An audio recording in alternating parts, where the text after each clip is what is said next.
trouble, those tablets, they're off limits. Yeah. Gotta be able to raise your kids, right? Right. Gotta be able to punish them. Take that phone away, bury it. We're gonna let it go. Right.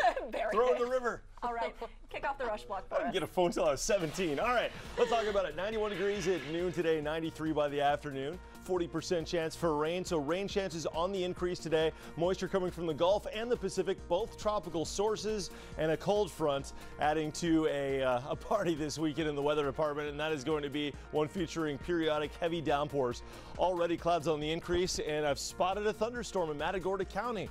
That's since dissipated, but it was producing some thunder and lightning for folks waking up this morning in Palacios. 76 right now in Houston, relative humidity 100%. It is one of those days. Doug, coming up, we're going to track that fall front. Signs it will push through next week, providing us a breath of some fresh air. Okay, thank you, Brooks. I'm checking out your Sugar Land commute for your rush block traffic this morning. You can see this is the Southwest Freeway on Houston Transtar. Here at Wesleyan, traffic still a little bit light, but it is building. Rush hour not quite here yet. The slowdowns will start to kick in, but for now, as you approach Lakewood Church there, it's looking pretty good. Highway 36 to downtown, average speed 66 miles per hour. Let's take a live look from Air 11. It's over the Gulf Freeway at the 610 South Loop, one of the first spots of the Gulf Freeway just to start to slow down as you head inbound here. But again, 55, 60 miles per hour. It's only going to take you about 30 minutes to get in from Dickinson to downtown. Brandy?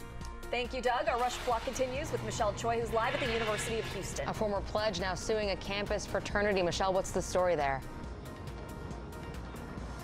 Guys, the former Pi Kappa Alpha pledge is suing the frat along with more than 24 individuals in connection with an alleged hazing incident that took place back in 2016. Now, we pulled a 32-page lawsuit, and while the details are disturbing, Jared Munoz says he was physically hurt while pledging with the fraternity. Munoz claims the abuse took place over 3 days. Now, he says he was deprived of food, water, and sleep, even made to roll around in human waste, and he injured his spleen and says he ended up in the hospital for 5 days. Now, the incident is also the subject of a criminal case which heads back to court next week.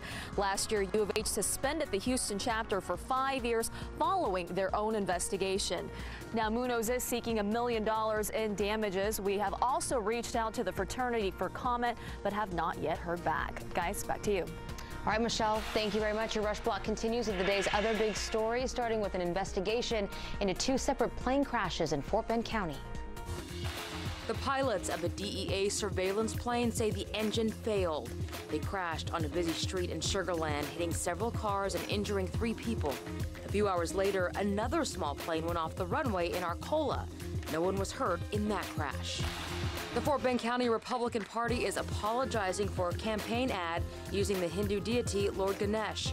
It included the question, would you worship a donkey or an elephant? A lot of people saw this and said, wow, this is outrageous. How could they do something like this? Local Republicans say it was not meant to disparage Hindu customs.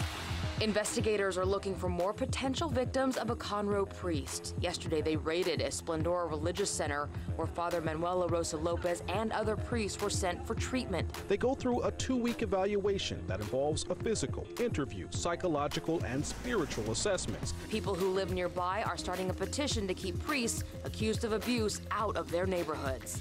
Senate Republicans say the woman accusing Supreme Court nominee Brett Kavanaugh of sexual assault has until tomorrow morning to decide if she'll testify before the Judiciary Committee.